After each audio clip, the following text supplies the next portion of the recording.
محمد الرسول اللہ صلی اللہ علیہ وسلم کا مقصد بعثت دین کا غلبہ ہے۔ حضور کو بھیجا گیا دین حق کو غالب کرنے کے لیے۔ یہاں اصل میں ایک نکتہ اور سمجھ لیجئے، نبوت اور رسالت کا ایک سلسلہ چلا آ رہا تھا۔ پہلے انسان حضرت آدم بھی نبی تھے کہ نہیں تھے؟ نہ معلوم کتنے انبیاء آئے ہیں، ایک روایت میں 1.25 لاکھ کی تعداد ہے۔ کتنے رسول آئے ہیں؟ قرآن مجید میں زیادہ زیادہ 25-30 کا تذکرہ ہے، کل انبیاء اور رسول کی جماعت۔ لیکن آئے ہیں، رسول کہتے ہیں 313 آئے ہیں، لیکن آخری نبی آخری رسول محمد صلی اللہ علیہ وسلم۔ اور یہ جو ختم نبوت ہے، اس کے معنی صرف یہ نہیں ہے کہ ایک چیز ہموار طریقے سے چلی آ رہی تھی، ایک جگہ آ کے ختم ہو گئی، نہیں۔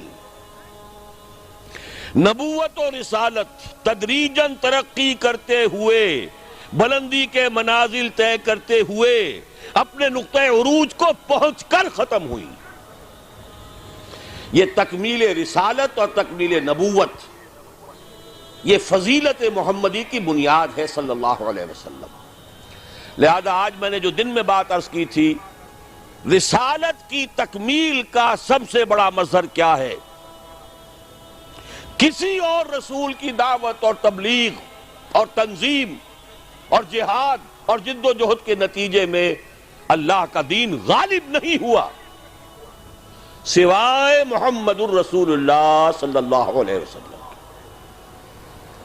ہر نبی داعی ہے، مبلغ ہے، یا کہیے تھا، جو بھی نبی آئے داعی تھے، مبلغ تھے، مربی تھے، مزکی تھے، لیکن محمد الرسول اللہ صرف داعی نہیں، صرف مبلغ نہیں، صرف شاہد نہیں، صرف مبشر نہیں، صرف نذیر نہیں، صرف داعی اللہ نہیں، بلکہ اللہ کے دین کو بالفعل قائم کرنے والا۔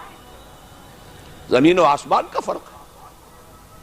تکمیل رسالت کا مظہر ہے اظہار دین الحق علی الدین کلہ، اور قرآن مجید میں 3 جگہ اعلان ہوا کہ محمد کو ہم نے بھیجا ہی اظہار دین حق کے لیے ہے۔ اس کو سمجھ لیجئے صلی اللہ علیہ وسلم۔